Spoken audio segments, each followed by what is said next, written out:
നടന്മാരായ ഷൈൻ ടോം ചാക്കോയ്ക്കും ശ്രീനാഥ് ഭാസിക്കും ലഹരി കൈമാറിയെന്ന് ആലപ്പുഴയിലെ ഹൈബ്രിഡ് കഞ്ചാവുമായി പിടിയിലായ യുവതി തസ്ലീന സുൽത്താനി എന്ന യുവതിയാണ് എക്സൈസിന് മൊഴി നൽകിയത്. ഇരു താരങ്ങളുമായി യുവതിക്കുള്ള ബന്ധത്തിന്റെ ഡിജിറ്റൽ തെളിവുകൾ എക്സൈസിന് ലഭിച്ചു.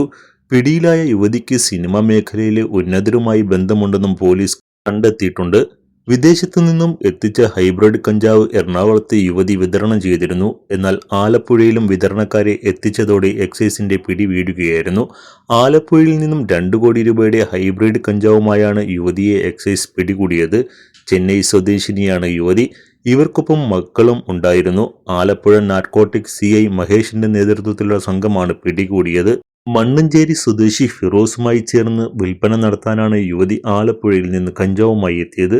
പോലീസ് അന്വേഷണത്തിൽ തായ്ലാന്റിൽ നിന്നാണ് ഹൈബ്രിഡ് കഞ്ചാവ് ലഭിച്ചതെന്നാണ് സൂചന. കഞ്ചാവിന് പുറമെ ക്രിസ്റ്റീന സെക്സ് റാക്കറ്റിലെ കണ്ണിയെന്നും പോലീസ് കണ്ടെത്തി. പെൺകുട്ടിയെ ലഹരി നൽകി മയക്കിയ ശേഷം പീഡിപ്പിച്ച കേസിലെ പ്രതിയുമാണ് ക്രിസ്റ്റീന. യുവതി ആലപ്പുഴയിൽ എത്തിയതിനു പിന്നിലും സെക്സ് റാക്കറ്റുമായി ബന്ധമുണ്ടോ എന്നും പോലീസ് അന്വേഷിക്കുന്നുണ്ട്. അതേസമയം അന്വേഷണത്തിന്റെ ഭാഗമായി ആലപ്പുഴയ്ക്ക് പുറമെ എറണാകുളത്തും മയക്കുമരുന്ന് വിതരണം നടത്തിയിട്ടുണ്ടെന്നും ക്രിസ്റ്റീന മൊഴി നൽകിയിട്ടുണ്ട്.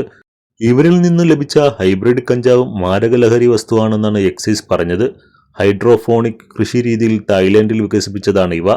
സാധാരണ കഞ്ചാവിനേക്കാൾ 20 മടങ്ങ് ലഹരി അതിന് ഉണ്ടെന്നും അതുകൊണ്ട് തന്നെ MDMA അപകടകാരിയാണ് ഹൈബ്രിഡ് എന്നും അന്വേഷണ സംഘം പറയുന്നു.